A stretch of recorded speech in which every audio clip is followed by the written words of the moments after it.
맛동산 먹고 즐거운 파티. 보통 이제 목동에 이제 집이 있다라고 하면은 부모님의 출퇴근 여건을 최우선으로 본다기보다 자녀를 보고서 하는 교육 게 좀 여건. 있으니까. 그래도 뭐 지하철이 붙어 있으니까 뭐 출퇴근 면에서도 빠지는 건 아니죠. 그런 건 아니죠. 워낙에 이제 학군에 대한 수요가 네. 강하니까 상대적으로 이 직주 근접에 대한 게 좀 비중이 적어진다 뿐이지. 네네. 실제로 목동에서 뭐 좋죠. 뭐 그렇죠. 예, 뭐 여의도 출퇴근하기도 좋고, 뭐 서남권 출퇴근하기도 좋고. 맞아요. 네. 아 그리고 저기 이제 6단지 옆에 이대목동병원이 있어서 또 좋았던 맞아요, 것도 맞아요. 있지 않나요? 예, 주거 선호도가 높은 지역들, 그 집값이 이제 탄탄하게 받쳐줄 지역들이 네. 공통적으로 이제 갖고 있는 조건들 중에서 그런 이제 의료 시설이 네, 네. 대형 병원이 이제 얼마나 가까운 곳에 있느냐, 뭐 이대 목동병원, 뭐 목동의료원이라고 하나요? 이것도 이제 인접해 있으니까. 그리고 뭐 프로야구 좋아하시는 분들은 그렇죠. 뭐 얼마 전까지 뭐 넥센. 여기, 뭐 고척으로 지금은 갔죠. 그렇죠. 지금은 예, 뭐 고척 가서 키움이지만 가깝고. 그쵸. 예. 처음 창단했을 때 목동 야구장에서 이제 시작을 했죠. 저도 많이 갔었어요 거기. 아 그리고 저 이제 학교 다닐 때 목동 아이스링크. 맞아, 아이스링크. 네, 그게 또 오목교 근처입니다. 맞아. 5단지? 맞아. 네, 거기여가지고 거기서 또 쇼트트랙 선수들이 이쪽 목동에서 초반에 많이 나왔어요. 맞아. 뭐 신목고 출신이나 신목중 예, 출신들. 맞아요. 그러니까 여기가 되게 이제 살기가 좋은 거예요, 확실히. 유해 시설 전혀 없고, 체육 시설고 공원도. 공원 뭐. 예, 뭐 가보진 않았어도 파리공원은 다 드라마 촬영도 많이 했었고. 그렇죠. 그래서 우리 딱 세대 때 여기서 학교 나왔던 이제 또래들부터 해가지고 네네. 강하게 좀 더 군집이 되는 것 같고요. 그렇다면 뭐 지금 시세는 어떻게 될까요? 여기 7단지는 이제 주력적으로 27평이 가장 비중이 높고요. 네. 1152세대, 36평이 609세대 정도가 돼요. 먼저 이제 가장 넓은 36평 같은 경우는 매매 가격은 뭐 19억, 20억 원. 준공된 지는 꽤 됐지만 입지라든지 지금까지 우리가 말했던 이런 이유들로 가격은 이렇게 형성이 돼 있고, 주목해 볼 만한 건 또 전세 가격이에요. 전세 가격이 뭐 이제 8억 후반, 뭐 8억 9천 이렇게도 나오거든요. 그러면 우리가 이제 재건축이 지금 한참 진행 중인 건 아니지만 보통 서울의 아파트 매매 가격 대비 전세 가격이 50-60% 정도 되고, 신축 포함해서. 근데 재건축이 진행 중이다라고 하면은 보통 30%대예요. 그러니까 10억 초반 가는 재건축이 있으면은 전세가 뭐 3억 정도 갈까? 이래요. 예. 그 여기가 재건축이 한참은 아니지만 어쨌든 매매가가 19억, 20억이면은 전세가가 지금 말씀드린 8억, 9천 이런 것보다는 좀 낮아야 되는. 그렇죠. 한 게 6, 7억 정도를 예상할 텐데. 그 정도 돼야 되죠. 근데 그것보다 이제 몇 억이 이제 좀 높은 이유는 뭘까 좀 고민해 보니까 네네. 실제 여기는 그 공간에 대한 사용 가치가 높은 거예요. 그러니까 가격이 오르고 하는 이제 자산 가치도 중요하겠지만 네네. 전세 들어 사는 사람들의 수요가 높은 거죠. 살기가 좋으니까 그냥. 그쵸. 그러니까 단순히 건물의 연식만 갖고 전세가를 입력시킬 지역은 아니라는 거예요. 그만큼 이제 부가가치가 있는 거고, 네네. 시사용 가치가 높다라는 얘기니까 8억 후반이니까 전세 안고서 들어가면은 네. 뭐 이제 10억 초반 정도가 드는 거고, 근데 대부분 이제 갭으로 들어온다라기보다 네. 언젠가 입주를 꼭 염두를 하고 오시는 분들이 많죠. 뭐 지금 이제 세제상에서도 네네. 뭐 이제 살아야 되는 의무는 있으니까. 네. 그렇게 형성이 되어 있는데, 이 중요한 거는 대지 지분이 조금씩 다른 단지보다도 좀 넓은 것 같아요. 보통 이제 신축된 아파트들은 당연히 대지 지분 낮을 거고, 네. 근데 여기는 지금 말씀드린 이제 36평의 대지 지분이 25.6평 뭐 이렇게 나와요. 그게 엄청 높은 건가요? 엄청 높은 거죠. 이게 되게 상당히 그래도 높은 거죠.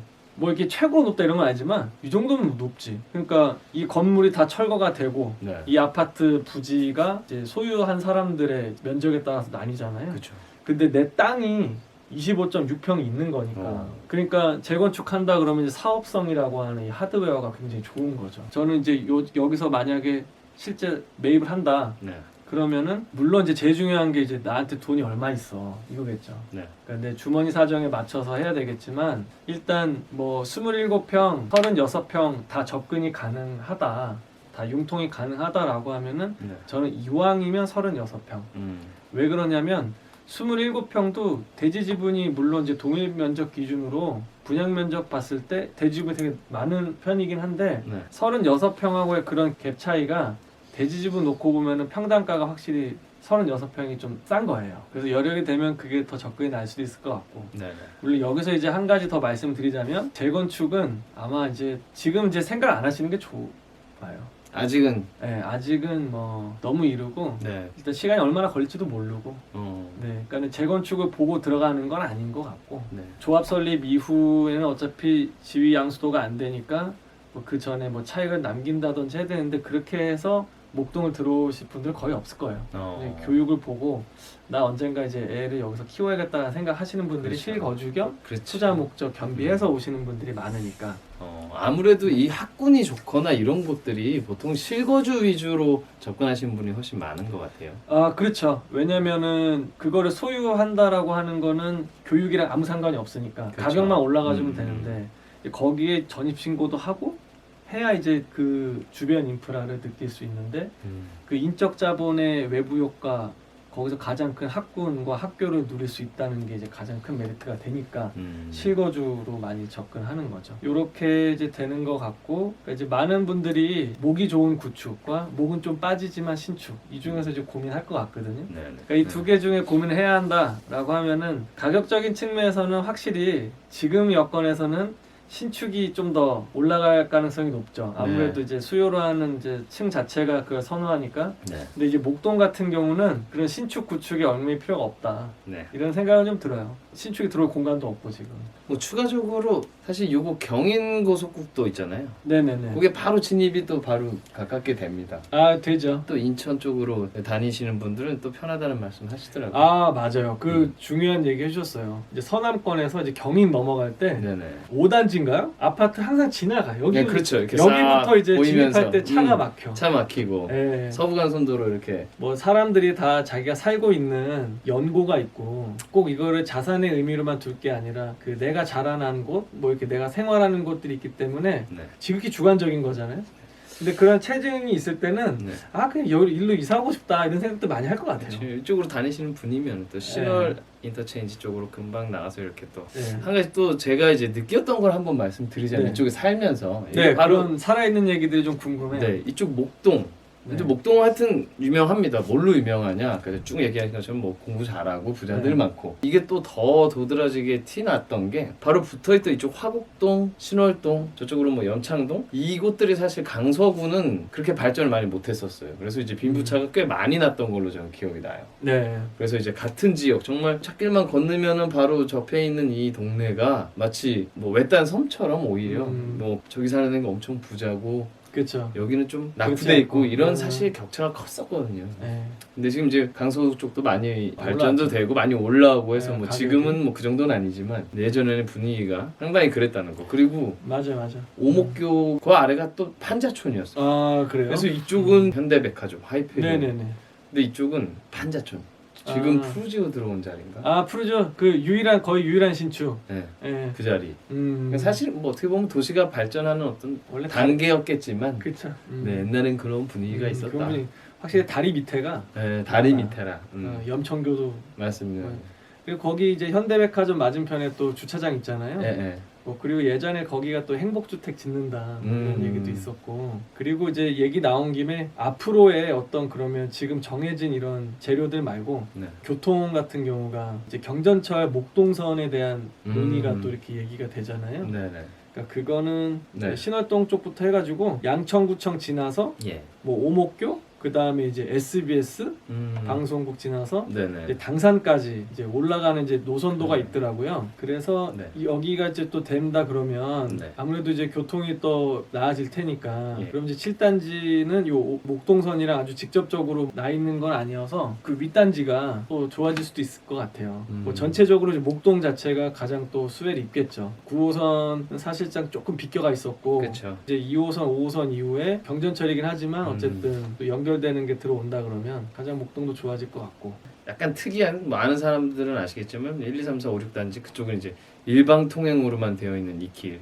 굉장히 맞아요. 특이하거든요. 그렇게 아파트 단지 일방 통행으로 둘러싸여 있는 데가 서울에 아마 목동이 유일할 거예요. 네, 맞아요. 네. 그래갖고 처음 오는 사람들은 좀 적응이 안 되죠. 그렇죠. 역주행 많이들 들어오십니다. 예, 조심하셔야 돼요. 맞아요. 그래서 그런 게 있다 보니까 제가 볼 때 그 맥도날드 드라이브 스루라든지 네. 이런 것도 이제 한복판이 서울 한복판이지만 있을 수 있는 그런 분위기가 이제 그쵸. 목동의 엄청 어떤 초창기에 생겼지. 네. 드라이브스루. 그런 특유의 이 동네 바이브가 있어. 맞습니다. 그런 거를 이 동네 사람들이 사랑하고 좋아하는 것 같아요. 밖에서 봐도 그런 거 좋고. 네네. 일단 뭐 오늘 나눴던 얘기들을 네. 좀 요약을 좀 해보자면 네. 뭐 교육제도의 어떤 여건 때문에 네. 학생 수는 감소한다 하더라도 교육이 가져다주는 이제 중요성 커짐에 따라서 목동의 어떤 재조명이 지금 더 부각되고 있는 시점이고요. 네. 7단지가 이제 타 단지에 비해서 4, 50평대가 없어서 중대형이 없었던 게 뭐 지금 당장은 아니더라도 향후에 재건축을 추진할 때 좀 더 빠른 동력이 될 수도 있겠다. 네. 이런 점 있었고 네. 그 다음에 뭐 이쪽 주민들이 가장 핫하다고 얘기하는 모근초중 배정을 받을 수가 있고 네. 뭐 현대백화점이라든지 이런 상권도 접근성이 아주 좀 용이한 것도 좀 있고요. 네. 다른 단지도 마찬가지지만 대지 지분이 넓어서 넓어서. 네 어쨌든 건물은 없어지더라도 언젠가 땅은 살아 있는데 이 대지 지분 넓은 것도 메리트고요. 네. 그 전에도 좋았고 지금도 좋고 또 앞으로 또 어떤 행보를 이어갈지 네, 네. 궁금해지는 양천구 목동의 7단지 이야기였습니다. 투자가 됐든 거주가 됐든 네. 이주를 고민하시는 분들에게 임장 일지라든지 네. 그 이제 지역에 대한 이제 소스로 좀 생각해 주시면은 좀 유익할 것 같아요. 네, 그럼 오늘은 여기까지 하고 마무리하도록 하겠습니다.